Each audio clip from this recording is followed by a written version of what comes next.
하나님께서 우리에게 주시는 말씀은 출애굽기 34장 1절에서 10절까지 말씀입니다. 출애굽기 34장 1절에서 10절까지 말씀입니다. 제가 봉독해 드리도록 하겠습니다. 34장 1절에서 10절까지 말씀입니다. 여호와께서 모세에게 이르시되 너는 돌판 둘을 처음 것과 같이 다듬어 만들라. 내가 깨뜨린 처음 판에 있던 말을 내가 그 판에 쓰리니 아침까지 준비하고 아침에 시내산에 올라와 산 꼭대기에서 내게 보이되 아무도 너와 함께 오르지 말며 온 산에 아무도 나타나지 못하게 하고 양과 소도 산 앞에서 먹지 못하게 하라. 모세가 돌판 둘을 처음 것과 같이 깎아 만들고 아침에 일찍이 일어나 그 두 돌판을 손에 들고 여호와의 명령대로 시내산에 올라가니 여호와께서 구름 가운데에 강림하사 그와 함께 거기 서서 여호와의 이름을 선포하실세. 여호와께서 그의 앞으로 지나시며 선포하시되 여호와라 여호와라 자비롭고 은혜롭고 노하기를 더디하고 인자와 진실이 많은 하나님이라. 인자를 천대까지 베풀며 악과 가실과 죄를 용서하리라. 그러나 벌을 면제하지는 아니하고 아버지의 악행을 자손 3, 4대까지 보응하리라. 모세가 급히 땅에 엎드려 경배하며 이르되 주여 내가 주께 은총을 입었거든 원하건대 주는 우리와 동행하옵소서. 이는 목이 뻣뻣한 백성이나이다. 우리의 악과 죄를 사하시고 우리를 주의 기업으로 삼으소서. 아멘. 오늘 이제 출애굽기 34장 1절에서 10절 또 새로운 본문 들어갔는데 이 34장은 이제 우리가 이제 이 출애굽기 설교에서 이제 40장을 빼놓고 마지막 부분입니다. 이제 34장에서는 언약이 갱신되어서 원래대로 하면 이스라엘 백성이 그 우상 숭배에서 모세가 돌판 들고 내려오다가 다 깨버렸잖아요. 그래서 멈춰버린 거죠. 그 멈춘 시간이 어디까지 온 거예요? 멈춘 시간이 여기까지 온 거죠. 34장에서는 이제 언약이 갱신돼요. 하나님이 이제 용서를 비준하시고 언약을 갱신하시고 이제 모든 걸 다 회복하시는 것이 바로 34장입니다. 그래서 여기서 하나님을 그 은혜의 하나님으로 오래 참으시는 하나님으로 인애의 하나님으로 그렇게 계시하시죠. 그래서 34장은 무슨 장이냐?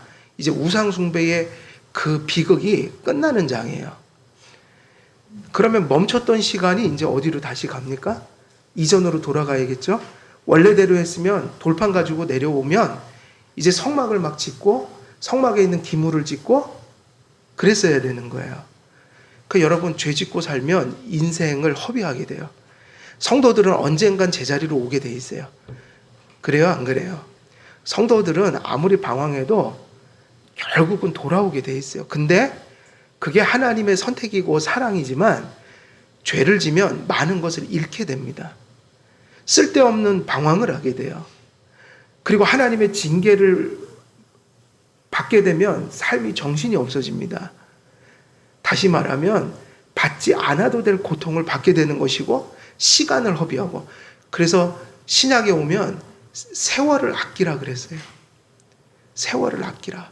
근데 세월 아끼는 것이 바쁘게 살라는 얘기가 아니에요. 여러분 바쁘게 사시는 분일수록 조심하세요. 그 바쁘다는 이유로 하나님을 잃어버릴 수 있어요. 오늘 현대인들은 모든 것이 하나님 제외한 모든 것이 우상이 돼 있어요. 노는 것도 우상이고 일하는 것도 우상이고 부모, 자녀, 친구 심지어는 토요일 날 레저 즐기는 것도 우상이 돼서 그렇게 주일 성수를 하지 않아요. 사람들이. 그게 무슨 얘기냐?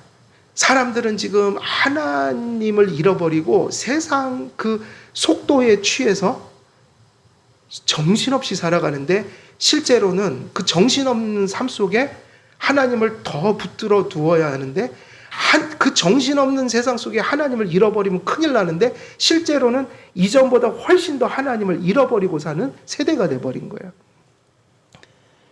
성경은 오히려 반대로 가르쳐요. 세월을 아끼라는 말은 바쁘게 살라는 얘기가 아니라 그 순간순간 하나님이 원하시는 곳이 어디인지를 분별하여 하나님이 원하시는 곳에 내가 서야 한다는 그것을 분별하라는 얘기예요. 그래서 세월을 아끼란 말 뒤에 무슨 얘기가 나오냐면 세월을 아끼라 뭐라 그랬죠? 때가 악하니라. 때가 악해서요. 세월을 아껴야 되는데 세월을 아낀다는 게 바삐 산다는 얘기가 아니라요. 그렇게 하면 세상 사람들이 더 잘 사는 거죠. 세상 사람은 무섭게 바쁘게 삽니다. 그 얘기가 아니라 세월을 아끼는 게 뭐냐면 내게 주어진 그 시간을 하나님의 뜻을 따라 사는 게 손해를 보더라도 세월을 아끼는 삶인 거예요. 끊임없이 내게 주어진 삶을 하나님을 역행해서 살면 세상에서 얻는 게 많을지 몰라도 더 중요한 가치들을 잃어버리게 돼요. 그리고 실제로 그게 잘 되지도 않아요. 믿는 자에게는. 그 중요한 게 바삐 살든 느긋하게 살든 그게 중요한 게 아니라 뭐죠? 하나님이 원하는 일을 하면서 분별하면서 살아야 된다는 거예요. 왜? 때가 악하니까요. 주님이 초림해서 재림할 때까지는 지금요, 이게 종말의 때예요. 지금 2000년 동안 종말의 카운트다운이 시작됐고, 계시록에서 얘기하는 그 공권력과 소위 말하면 마귀와 거짓 선지자 이 3대 세력 아니에요? 이게 권력이라는 게 하나님이 시민사회를 통치하는 도구가 되지만 항상 핍박의 때는 권력이 타락하면서 핍박을 가했어요. 그리고 지금은 우리에게 많은 인권과 자유를 주지만 사상적으로 우리를 압박하고 있어요. 신앙에 반대된 사상들로. 그래서 사실은 그 계시록에 나오는 마지막 때의 어둠과의 싸움은 2000년대의 그 소아시아의 6교회, 7교회 거기서부터 시작이 된 거예요, 사실은. 그래서 종말로는 어느 끝에 가서 그렇게 하는 그건 사실은 무천년은 그렇게 생각하지 않아요. 뭐 베리치비니 이런 말도 안 되는 소리하고 소아시아 때 이미 적그리스도가 있는 거예요. 지금도 있는 거예요. 그리고 종말의 때 그게 더 심해지겠지만 그거는 예수님 초림에서 종말의 그 모든 기간 속에서 그래서 깨어 있으라. 언제 오실지 모른다. 그래서 우리에게는 주님의 초림부터 종말 때까지가 종말의 시간이에요. 깨어서 준비해야 되는 시간. 그래서 무슨 자꾸 미래에 뭐가 일어날 거잖아. 그게 아니라 과거에 일어났고 지금 일어나고 있으니 분별해야 된다고 해요. 수많은 배도자들 교회를 핍박하고 교회를 부패시키고 그리고 지금은 수많은 자유가 주어졌지만 문화와 사상 때문에 성도들은 자유 속에서 신앙을 버리고 있어요. 그걸 아셔야 돼요. 그래서 종말은 언제 이렇게 온다. 그 사람들이 겁주고 다미성교회처럼 92년도에 예수님 온다. 이러면 속아요. 지금 그 싸움을 해야 된다고요. 지금. 깨어있지 않으면 우리는 신앙을 다 잃어버리고 세상의 출에 취해서 모든 걸 다 잃어버려요. 신앙적인 것들을. 정신 차려야 합니다. 정신 차려야 돼요. 그래서 34장부터 시간이 멈춰버린 거예요.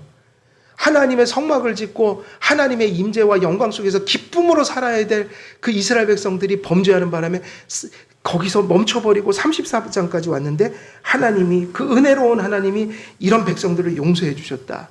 그 34장에서는 이제 하나님의 용서가 이제 딱 비준이 됐다. 언약이 갱신이 됐다. 회복이 됐다. 그래서 이제 다시 어디로 돌아간 거예요?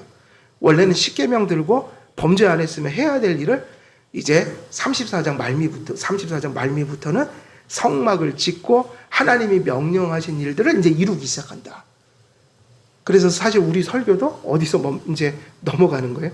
34장에서는 앞에서 성막에 관련된 말씀이 반복되기 때문에 거기서 다 끝나요. 그래서 이제 어디로 넘어가냐면 34장이 끝나면 40장으로 끝나는 거예요. 40장에서 이제 성막 건축이 완성되니까 출애굽기가 남은 장은 이제 설교할 장은 34장하고 40장이 남은 거예요. 그래서 이 하나님을 떠나는 일은 우리의 시간을 멈추게 해버린다. 그래서 절대로 빨리 가는 게 중요한 게 아닙니다. 인생은. 오늘날은 성공주의가 있어서 빨리 가면 다 되는 줄 아는데 그게 아니에요.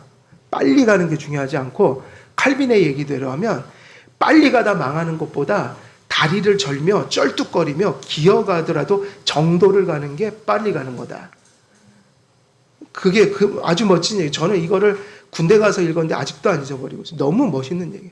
그리고 제 인생에서 너무 좋은 교훈을 줘서 빨리 가고 승승장구해도 그게 좋은 길이 아니다. 칼빈의 표현대로 하면 절며 가더라도 다리를 쩔뚝쩔뚝거리면서 가더라도 더 심하게 얘기하면 기어가더라도 정도를 가는 게 빨리 가는 것이다. 그렇지 않으면 다시 돌아가게 될 것이다. 인생을 허비하게 될 것이다. 기독교인들이 범죄하는 그런 순간들이 있잖아요. 돌이켜보면 저도 그렇고 타인의 삶을 돌아봐도 범죄하고 그런 식으로 인생을 살다가 사실은 빨리 인생이 진척이 된 게 아니라 제자리로 돌아가서 인생을 허비하는 일들을 너무 많이 받았어요. 우리는 인생을 징검다리 건너듯이 조심스럽게 건너야 돼요. 신앙, 결혼, 사업, 자녀, 부모님 관계, 친구 관계, 모든 것들을 어떻게 걸으라고요? 징검다리 걷듯이 조심조심 하나님의 말씀에 비추어서 물으면서 찾으면서 구하면서 기도하면서 그래서 그렇게 속단을 하지 말라. 성급하지 말라. 하나님이 기뻐하실지 안 기뻐하실지 깊이 생각하시면서 가라. 어찌됐든 출애굽기는 이렇게 시간을 허비했어요. 이렇게 긴 시간을 돌아가야만 하는 상황이 돼버린 거예요. 그러나 희망은 있죠. 아무리 하나님의 택한 백성들이 범죄하고 쓰러질지라도 하나님의 인애가 그들을 그냥 내버려 두시지는 않는다. 그래서 어떻게 하셔요? 참으시고, 그죠? 참으시고, 그들을 버리시는 게 아니라 교정하시고, 결국은 깨닫게 하셔서, 이게 중요합니다. 택한 백성, 믿음을 가진 백성은 반드시 뭐를 한다? 은혜를 주시기 때문에, 이게 다르죠? 택함 받지 못한 백성은 내버려 두셔요. 근데 택한 백성이기 때문에 하나님이 징계하시고 하나님이 깨우치시면 회개를 한다. 돌다가 돌아옵니다. 돌다가 돌아와요. 반드시 돌아와요. 근데 돌아오지 않으면 뭐죠, 그게? 돌아오지 않으면 뭐인 거예요? 안 돌아오면. 믿음도 회복이 안 되고 회개도 안 하고 그러면. 그러다 죽어요. 그럼 뭐죠, 그게? 유기자죠. 버림받은 자죠. 그 사람 택한 자가 아니에요. 제 말 잘 이해가 되셔요? 아무리 쓰러져도 택한 자는 돌아오게 돼 있다. 그러니까 자기가 택함 받은 사실을 뭘로 증거해야 돼요? 범죄한 게 중요한, 그것도 참 안타까운 일이지만 더 중요한 건 회개를 나타내는 거예요. 아무리 잘못된 길 가다가도 돌아오는 거예요. 그럼 되는 거예요. 그래서 믿는 자에게 희망이 있는 거예요. 하나님이 주신 믿음은 언제나 회개를 낳거든요. 그게 잠들을지는 모르지만 또 깨어나요. 신기하게. 참 놀라워요. 개구리가 동면을 하죠. 동면하는 거하고 죽은 거하고 같아야 달라요? 죽은 개구리를 저 얼음 속에 넣으면 깨나요? 안 깨나요? 근데 살은 개구리가 동면을 하면 꼭 때가 되면 깨나고요. 그걸 또 사람이 깨우면 깨나더라고요. 옛날에 전기 충격을 줘갖고 개구리 그렇게 잡아먹었잖아요. 겨울에 그냥 충격을 주면 개구리 팔딱팔딱 막 살아갖고 나와요. 지금 그게 불법이죠. 산 거와 죽은 건 다른 겁니다. 그래서 범죄하면 다 똑같이 범죄하는 것 같지만 그래서 교회에서 7일을 하는 거예요. 그래서 회개하세요 그래갖고 확인하는 거예요. 교회가 그걸 확인하는 게 아니라 하나님이 은혜를 주셔야지 되는 거예요. 7일의 효과도 하나님이 주시는 거예요. 어떤 사람들은 죽을 때까지 회개 안 해요. 그러면 교회는 그렇게 판단하는 거죠. 저 사람은 얘기해도 안 되는구나. 7일을 해도 돌아오지 않는구나. 잘못 자체를 깨닫지 못하는구나. 근데 어떤 사람들에게는 7일이라고 책망을 하면 돌아와요. 그게 무슨 증거죠? 택함 받았다는 증거인 거예요. 교회는 그거로 그 사람을 받아들이는 거예요. 우리가 뭘 본다는 게 아니라 아이고 회개를 하시네. 아, 하나님이 저분을 택하셨구나. 믿음을 저에게 주셨구나. 그래서 잘못했지만 저 사람에겐 생명이 있어서 저 사람에겐 은혜가 있어서 말씀이 들려지고 수용되는구나. 그래서 여러분 희망이 있는 거예요. 이스라엘 백성들이 그렇게 큰 범죄를, 사실은 이건 반역에 가까운 죄였어요. 아니, 반역이었죠. 그런데 하나님은 그들을 택했기 때문에 믿음 가진 자들은 다 돌아오게 하셨어요. 믿음 가진 자들은 다 돌아왔어요. 그래서 뭐가 중요하다는 거예요? 넘어진 것은 안타까웠지만 믿음을 가지고 빨리 뭐를 하는 게 중요한 거예요? 회개하고 돌이키는 거. 그러면 하나님과 교회가 무엇을 인식하게 돼요? 저 사람은 택함 받은 자구나. 교회는 그 길밖에 없어요. 내면을 못 보기 때문에. 회개를 해야지 회원을 받고 회원권을 유지하고 그리고 같이 가는 거예요. 공공연한 죄를 범하고 회개를 하지 않으면 7일을 받는 가운데서도 자기 죄를 인정하지 않으면 어떻게 되는 거예요? 우리에게 표를 보여주지 않기 때문에 우리 마음대로 용서할 수가 없는 거예요. 이해됩니까? 이게 무슨 얘기인지? 우리는 권한이 없어요. 누구를 받고 누구를 함부로 자의적으로 할 권한이 없어요. 무엇에 따라 하는 거예요? 말씀과 교리를 따라, 교회 질서를 따라 범죄를 한 자에게 회개를 촉구했을 때 그가 회개하는 모습을 보고 아, 하나님이 저 사람과 함께 하시는구나. 그거를 판가름할 뿐이에요. 그래서 우리는 외적인 것을 가지고 판단할 수 있어요. 근데 참 이 희망이 무엇이냐?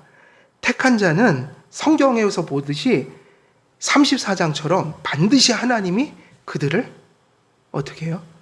고치시고 용서하시고 돌이키십니다. 그래서 오늘 주어진 본문은 모세의 중보를 통해 범죄한 이스라엘 백성들을 용서하신 하나님께서 구름 가운데 강림하셔서 영광 가운데 여호와의 이름을 선포하시고 십계명과 법도를 베풀어 주심으로 은혜 언약을 다시 갱신하여 비준하시는 사건이 기록되어 있어요. 이 사건에서 언약 갱신 혹은 언약 회복의 비준은 두 돌판에 다시 계명을 새겨주시는 일이었고 하나님의 법도를 알려주시는 일을 중심으로 일어나고 있어요. 그래서 어떤 이들은 출애굽기 34장이 이 34장이 출애굽기 신학의 중심축이라고 봐요. 그 은혜 언약의 중심축. 은혜 언약이 뭐냐? 이런 거다. 이렇게 구속하시고 구속하신 자들을 용서하시고 성화시키시고 또 그 위험 속에서 붙들어 또 이끄시고 은혜 언약 속에 나타난 누구의 인애요? 누구의 인자? 누구의 자비? 하나님의. 그래서 하나님께서 그 범죄자들 중에 구속하시고 거듭나게 하시고 성화시키시며 또 여전히 죄성을 품어 흔들리고 넘어지는 백성들을 어떠한 자비로서 이끌어내시는지 우리가 지금까지 힘겹게 보아왔던 이 출애굽기 사건들이 하나님의 은혜 언약 속에서 범죄한 백성들을 그 연약한 백성들을 어떤 식으로 또 깨우치고 끌고 가시고 회개시키시고 또 갱신시키시고 이끌어 가시는지를 잘 보여주고 있다. 그래서 하나님의 은혜를 회개 없이 받는 것도 잘못된 것이요. 또 하나님의 은혜를 저버리고 하나님의 자녀이면서 자꾸 나의 구원관이 흔들리고 절망하는 것도 바른 것이 아니다. 죄사함과 하나님의 선택해 주신 견고한 믿음 속에서 나와 같이 범죄한 자를 또 이끌어 가시는 그 하나님의 뜻을 우리가 파악해서 구원이 흔들리는 게 아니라 삶을 고쳐가는 성도가 돼야 되는 거예요. 이해되시죠? 자꾸 구원의 확신이 흔들리면 안 되고 그거는 영원한 것이다. 근데 하나님이 구원받았다고 해서 대충 넘어가지 않으신다. 범죄를 그렇게 대충 넘어가지 않으신다. 그리고 하나님이 우리를 구원하신 목적은 거룩하게 하시려고 하신 것이지 시궁창 속에서 뒹굴라고 피 흘려서 십자가에서 그 엄청난 고통을 당하신 게 아니다. 그래서 구원의 확신 속에서 어떻게 가는 게 맞아요? 구원의 확신 속에서 나의 삶을 경건하게 고쳐가는 것, 그리고 진보하는 것, 이게 은혜의 방식이다. 하나님이 나와 함께 하실 때 일어나는 일들이다. 이거 외에는 없어요. 그래서 출애굽기 34장은 은혜 언약이 무엇인지를, 은혜 언약의 하나님이 누구신지를, 은혜 언약 백성들을 어떻게 인도해 가시는지를 잘 표현하고 있는 출애굽기 신학의 중심축이다. 이렇게 얘기를 했어요. 이 본문 안에서 하나님께서는 당신이 어떠한 분이신지 그 이름과 영광의 현현으로 알려주시되 하나님의 속성과 성품으로부터 자신을 용서하시는 하나님으로 당신을 계시하고 계십니다. 그리고 죄사함의 근거에서 화해된 관계 속에서는 십계명을 다시 베풀어 주심으로 그 언약이 하나님과의 화해가 이제 확증되고 비준됐다는 것을 하나님이 확신시키는 일이었죠. 그래서 이 본문을 보면 이런 식으로 되어 있어요. 하나님이 용서하셨다. 그럼 무슨 일이 일어나죠? 하나님과 화해가 일어난다. 하나님과 화해가 일어나면 누가 그들 속에 계신 거예요? 바로 앞에서 모세와 백성들이 덜덜덜 떨었던 거 있죠. 내가 너희와 함께 가지 않을 것이다. 내가 너희와 함께 하지 않으리라. 그 다른 말로 하면 무슨 표현이에요? 내가 너를 버려버릴 것이다. 근데 지금 거꾸로 무슨 일이 벌어지죠? 하나님이 용서하셨다. 그리고 그 다음에 뭐죠? 하나님이 용서하셨다. 화해하셨다. 그럼 무슨 일이 벌어지는 거예요? 하나님이 함께 하신다. 그 일이 일어나는 거예요. 근데 그 일을 비준하는 거 있죠? 도장 찍는 게 뭐였을까요? 이게 있으면 맞아 이렇게 되는 거고 없으면 안 되는 거예요. 여러분 집을 가끔 사거나 전세를 가거나 월세를 가거나 매매하거나 뭐 그런 집을 옮기거나 이럴 때 공인중개사 통해서 집을 보고 왔어요. 주인이 만났는데 제가 이 집 세 드릴게요. 저희가 세 드릴게요. 우리는 너무 좋은 거예요. 그 집이. 말로 다 끝났는데 정작 계약하러 갔더니 도장을 안 찍어주는 거예요. 그러면 그 집 들어갈 수 있어요? 없어요? 못 들어가잖아요. 아무 소용없는 거예요. 그동안에 한 얘기가. 근데 이게 비슷한 얘기예요. 하나님이 용서해 주시겠다.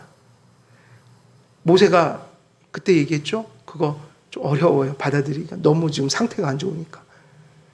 그러니까 뭐를 보여달라고 그랬어요? 하나님의 영광을 보여주셔서. 그리고 이 하나님의 용서가 확실하다는 것을 저는 보아야 되겠습니다. 이스라엘 백성에게 보여주십시오. 우리가 너무 큰 죄를 져서 감당이 안 됩니다. 그래서 여러 가지를 보여주시고 있는 거예요, 지금. 그런데 거기서 중심이 뭘까요? 중심이. 핵심이 뭐죠? 중심적인 사건. 이게 없으면 아무 소용이 없어요. 자, 생각해 보세요. 이스라엘 백성들은 이제 하나님과 화해한다. 근데 구약적인 방식이 신약과 달랐죠. 구약에서 함께 하시는 방식이 달랐어요. 본질은 같지만 예수님을 바라보고 구원받는 거였지만 구약 때는 예수님이 안 오셨기 때문에 결국은 어떤 방식으로 모든 걸 해요? 구약의 성막. 그리고 성막은 무엇이 규정을 하게 되는 거죠? 모든 거를 율법이 중심에 서서. 그러니까 율법과 성막을 중심으로 하나님이 그들과 함께 하시는 거예요. 율법을 순종하고 성막에서 하나님이 율법을 통해서 명령하신 대로 예배하고 살아가고 그 성막 중심으로 율법 중심으로. 근데 그 율법이 누구를 가리키는 거였다고요? 본질은 예수를 가리키는 거였다. 그런데 그 모든 것이 예수님을 가리키고 그 안에서 살아가고 거기서 예배하고 문제를 해결하고 이 모든 것들이 어디에 다 기록되어 있고 무엇을 중심으로 했던 거예요? 그게 율법이었죠. 구약에서는. 그러니까 구약에서는 쉽게 얘기하면 율법 안에서 예수님을 바라본 거예요. 그러니까 십계명을 이스라엘 백성에게 주시면 누가 함께 하는 거예요? 하나님께서. 왜냐하면 거기에 모든 것이 담겨 있으니까. 근데 율법을 안 주시면 어떻게 되는 거예요? 하나님이 함께 하지 않는 거예요.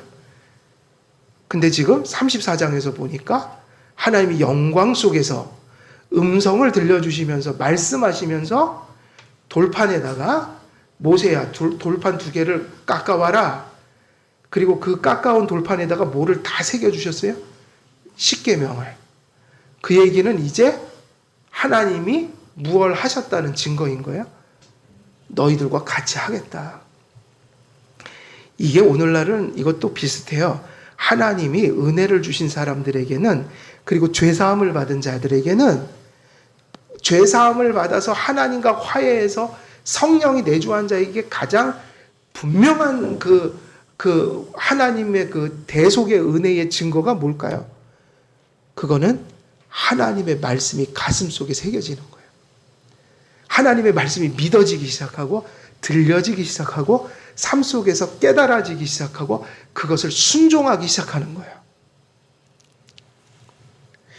그래서 하나님이 용서하시고 화해하신 일이 어떠한 일을 통해서 확정이 돼버리는 거예요. 십계명을 주시고 이스라엘 백성이 받는 일이. 그래서 우리가 이것이 34장의 그 전반적인 그 흐름들이고 맥락이에요. 그래서 우리가 1번 첫 번째 대지가 뭐냐면 모세가 준비한 2 돌판에 십계명을 새겨주신 하나님, 이 구절이 1절에서 4절까지 그 사건이 나오는데 이게 참 중요한 이야기죠. 여호와께서 모세에게 이르시되 너는 돌판 2를 처음 것과 같이 다듬어 만들라.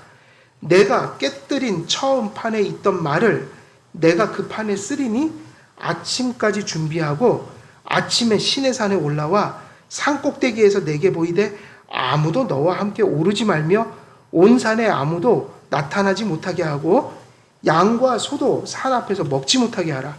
모세가 돌판 2를 처음 것과 같이 깎아 만들고 아침에 일찍 일어나 그 돌판을 손에 들고 여호와의 명령대로 시내산에 올라가니 이렇게 얘기를 했어요. 그래서 오늘 이 4절까지 말씀 속에서 우리가 무엇을 보아야 하는가?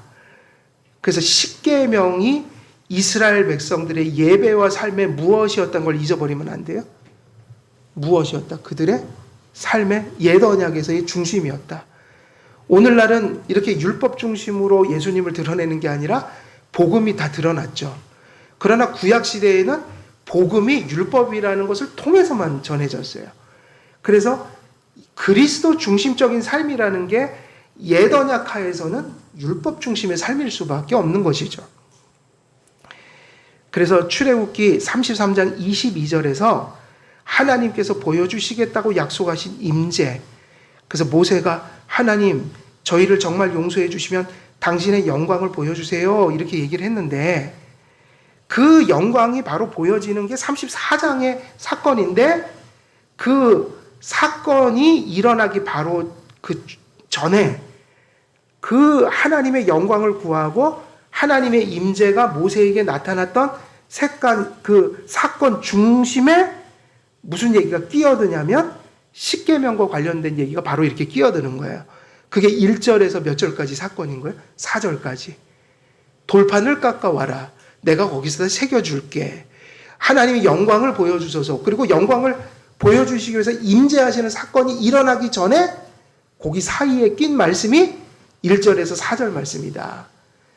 그래서 이 십계명의 의미를 잘 이해하는 것이 본문의 중요한 어떤 의도인 거죠. 그래서 십계명은 이 중요한 사건의 중심에 놓여 있다. 새 언약 곧 신약 시대의 그리스도께서 강림하셔서 구약의 모든 예언과 예표를 성취하셨어요. 그러므로 신약의 성도들은 율법의 예표나 예언을 통해 그리스도를 바라보지 않고 그리스도의 복음 자체를 통해 하나님을 바라봅니다. 그러나 성령을 통해 거듭나고 성화의 길을 걷는 성도들이 어떻게 예배하고 생활해야 할지의 표준은 다 어디에 들어있어요? 여전히 도덕법인 십계명에 다 들어있다. 그러니까 이건 구약만의 문제가 아닌 거예요. 그죠?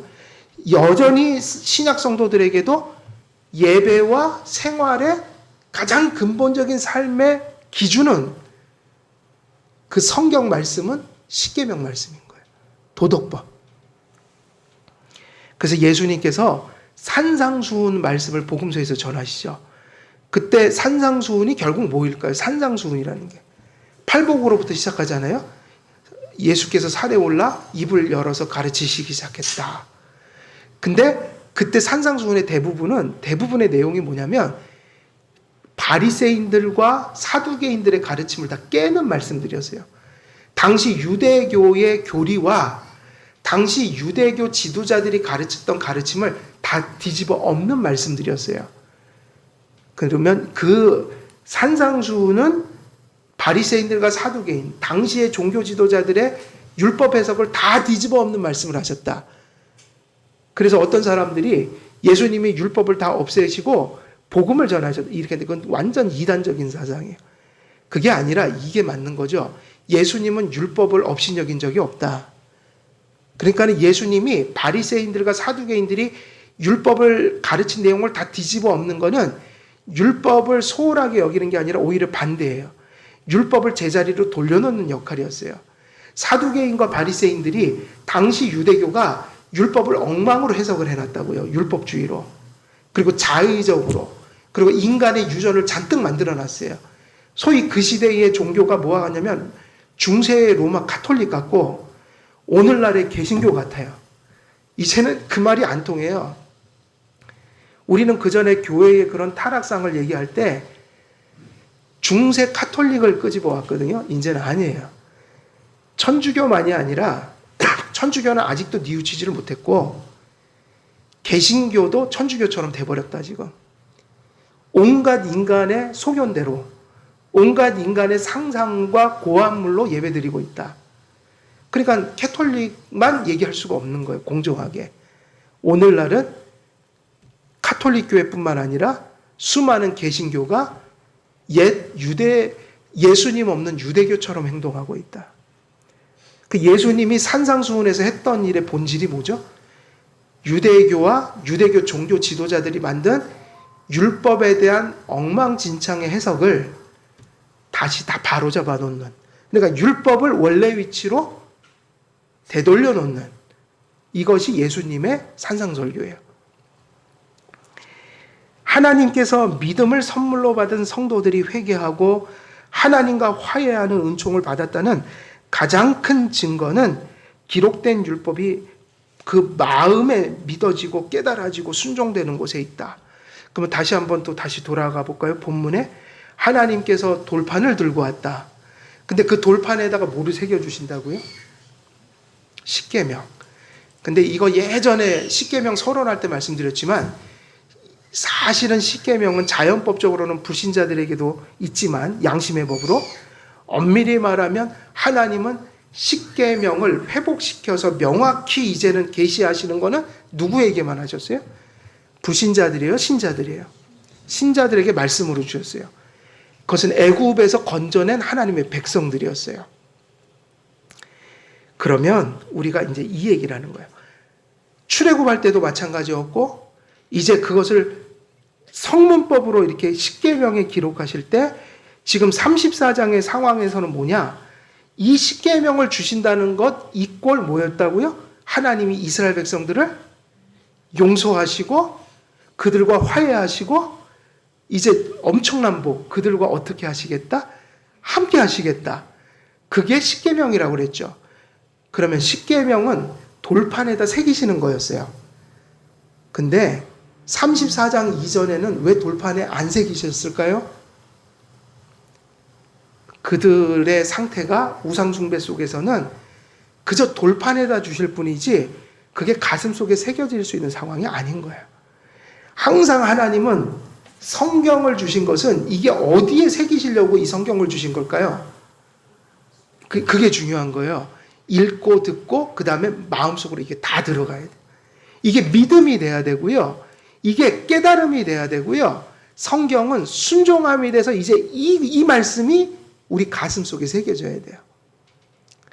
근데 이스라엘 백성들이 우상 숭배할 때는 돌판을 주더라도 그건 그저 돌판이지 여기에 새겨질 수가 없는 상황인 거예요. 하나님이 돌판에다 말씀을 새길 때는 하나님의 간절한 마음은 이것을 어디에 새기기 위해서 그걸 돌판에다 주시는 거예요? 가슴 속에 새기기 위해서. 그러니까 어디에 와서 새기시는 거예요, 다시? 그들이 이제 회개하잖아요. 마음을 고쳐먹잖아요. 그래서 34장부터는 이스라엘 백성들이 하나님의 말씀을 잘 들어요, 안 들어요? 이게 중요한 얘기입니다. 들어요, 안 들어요? 34장 이후로. 그러니까 또 말 안 듣죠, 뒤에는. 근데 요 다음 시점에서는 이 문제는 회개가 되는 거예요. 그래서 우상 숭배했던 이스라엘 백성들이 무엇을 따라 성막을 짓고 기물을 짓고 다 해요? 하나님 말씀을 따라. 하나님은 그러한 중생과 성화, 부족하지만 용서 안에서 주님을 향해 가는 자들을 불러서 그들에게 성경을 주시고 그들에게 마음속에 그 성경을 심으신다. 그래서 돌판에 있는 것은 어디에 새겨져야 되는 말씀인 거예요? 마음에 새겨야 된다. 그 두 개가 같이 있어야 돼요. 항상. 성경이 없이는 그런 일이 일어날 수조차 없어요. 성경이 있어야 되고 성경이 어디에 들어와야 돼요? 우리 마음속에. 이게 하나님의 프로젝트인 거예요. 하나님께 믿음을 선물로 받은 성도들이 회개하고 하나님과 화해하는 은총을 받았다는, 그래서 가장 큰 증거가 뭐냐면 하나님의 말씀이 어디에 새겨지는 거라고요? 마음에. 마음에 새겨진다는 말이 좀 추상적이잖아요. 쉽게 얘기하면 믿어진다는 거예요. 깨달아진다는 거예요. 단지 믿어지는 게 아니라 믿어진 말씀은 어떻게 된다? 참 믿음은 순종을 낳기 때문에 순종되고 나타난다. 물론 완전하지는 않다. 하나님과 화해된 자에게는 기록된 율법이 마음에 새겨지는 역사가 일어나는데, 결국은 예배하고 성례를 우리가 시행하고 성도들이 함께 말씀으로 교제하고, 이 얘기도 중요합니다. 무엇으로 교제해야 되는 거예요? 네, 말씀으로 교제하는 거예요. 교회는. 교제 자체가 은혜의 수단이기 때문에. 그래서 다른 것으로 교제하지 말고 말씀으로 교제해야 합니다. 그래서 이 화해된 자들에게 마음에 새겨졌다는 게 뭐냐면 말씀이 믿어지고 깨달아지고 실천된다. 이게 뭐라고요? 이게 예배드리고 성례를 집행하고 교제하고 교회에서 성경 공부하고 여러분들이 또 생활로 돌아가서 개인의 경건의 훈련을 하는 데 있어서의 목적인 거예요. 이게 목적인 거예요. 얼마나 많은 지식을 쌓고 이런 게 아니라 내가 말씀 배우고 은혜의 수단들을 통해서 습득한 말씀들이 믿어졌느냐, 깨달아졌느냐, 실천되고 있느냐, 이거를 묻는 거예요. 그래서 조금 알아도 돼요. 조금 알아도 그게 되면 하나님이 하늘에서 기뻐하시는 거예요. 근데 많이 알아도 그게 안 되면 하나님이 슬퍼하시는 거예요. 목사들도 똑같아요. 목사들이 신학교 나와서 다 기본적인 얘기를 해도 본인들 가슴 속에 그게 안 믿어지는 목사도 있다고요. 안 믿어지는데 믿는 척 하는 거죠. 설교하려고. 깨달아지지 않고 실천되지 않는다. 하나님의 평가는 오직 거기에 있어요. 마음에 새겨졌느냐. 그게 하나님의 평가예요.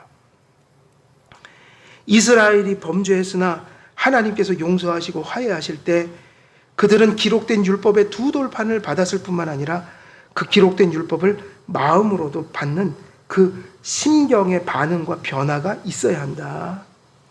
있어야 한다. 그게 안 되면요, 한번 죽을 똥 살똥 싸워야 됩니다. 우리가 정말 식음을 전폐하고 한번 기도해야 돼요. 이게 안 된다면. 그러므로 이스라엘 백성과 하나님과의 화해의 표지는 율법을 두 돌판에 다시 새겨주심으로 율법을 중심한 언약의 갱신을 현현과 말씀 선포를 통해 비준해 주시는 거였어요. 그래서 1절에서 4절에 나오는 십계명을 돌판에 새겨주시겠다, 가지고 올라와라, 이 얘기는 결국은 하나님이 이제 용서하시겠다는 약속, 이제 다 됐다, 이제 다시 너희와 관계하겠다, 이것을 표하고 있는 것이다. 옛 언약 시대에도 이것은 은혜 언약의 약속의 중대한 부분이었지만 새 언약 신약 시대에는 이 역사가 그리스도의 오심을 통해서 더 분명해지고 강력해지고 풍성해집니다. 그게 지금 무슨 얘기냐면, 하나님의 율법이, 혹은 더 넓게 얘기하면 하나님의 모든 말씀이 어디에 새겨지는 역사가? 가슴에. 그러니까 이런 성경과 돌에만 새겨진 게 아니라 어디에 새겨지는 역사가요? 가슴에. 이것이 구약에도 있었을까요? 없었을까요? 보통은 이걸 새 언약이라고 부르거든요. 예레미야서 31장 같은 데 나오는 내가 너희의 마음속에 율법을 새길 것이, 이런 얘기가 나오는데 이게 구약에는 없었냐고 묻는 거예요. 이러면 이게 중요한 질문이에요. 구약에도 있었다고요. 있었어요, 분명히. 다윗의 시편을 보면 다윗은 가슴속에 엄청나게 마음이 새겨진 사람이에요. 그게 없었다는 게 아니라 구약과 신약은 본질이 같은 거예요. 그런데 구약 시대에는 신약 시대보다 희미했을까요? 분명했을까요? 희미했었죠. 계시만큼이나 희미한 거예요. 예수님이 오시지 않았고 예수님이 계시되지 않았잖아요. 그리고 예수님의 대속이 아직 완전히 성취되지 않았잖아요. 그러다 보니 예수님의 그 대속의 은총이, 그 본질이 말씀이 가슴에 새겨지는 역사인데 구약 시대에 없었던 것이 아니라 신약보다 덜 분명하게, 덜 강력하게, 그리고 더 적은 사람들에게 임했어요. 신약에서는 분명하게 일어납니다. 신약에서는 그게 보편적으로 일어나요.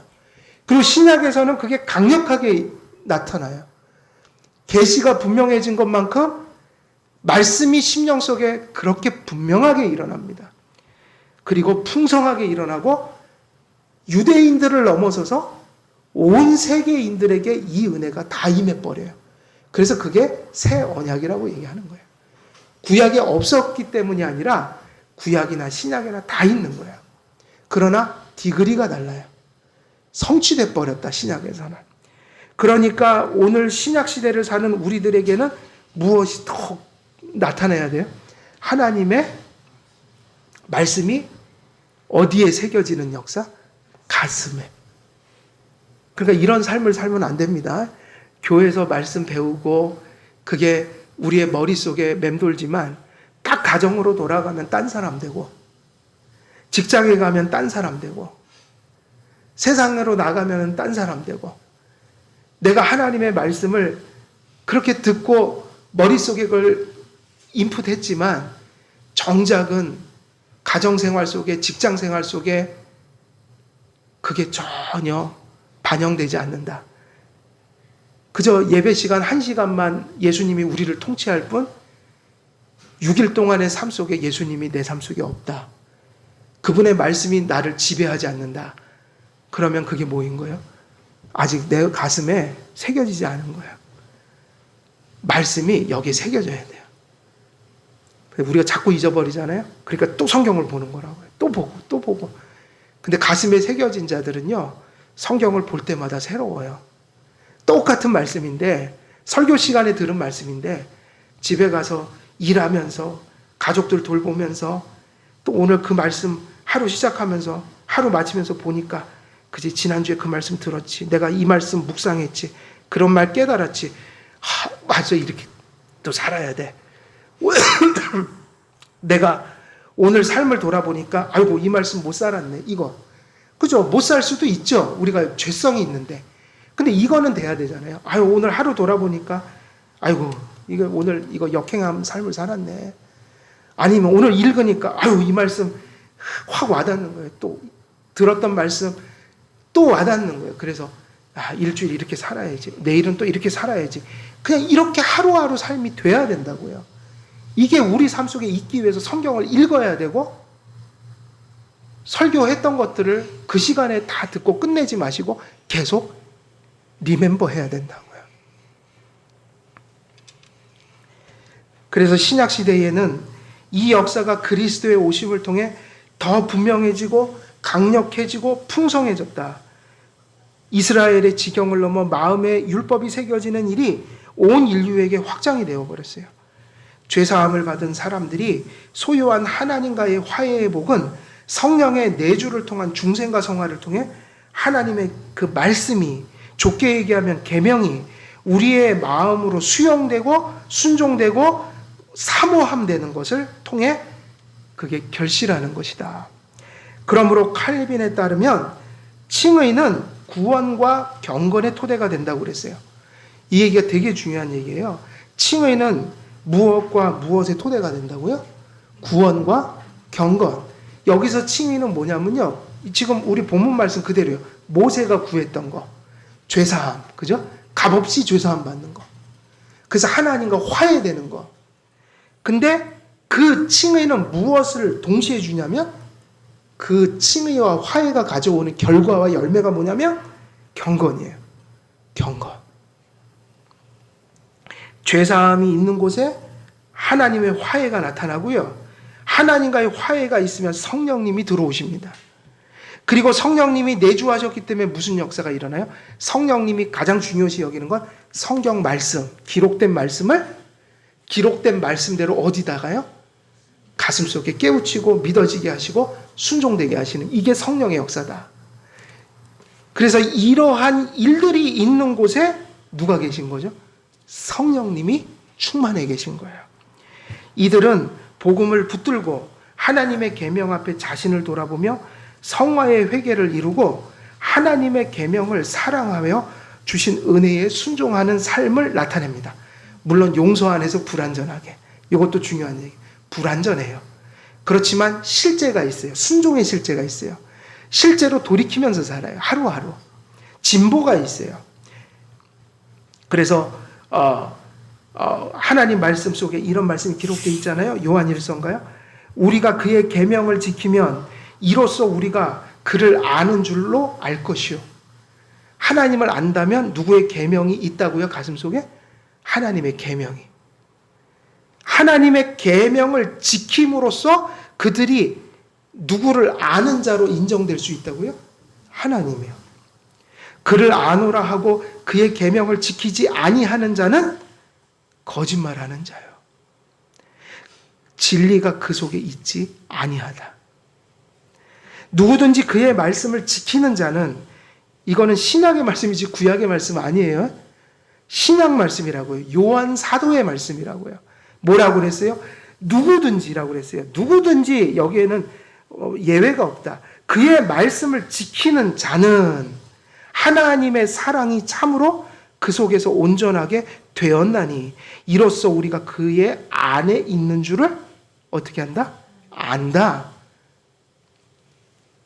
하나님의 사랑을 받았다는 증거가 하나님 사랑 받으면 나타나는 게 하나님께 순종하고 싶은 마음인 거예요.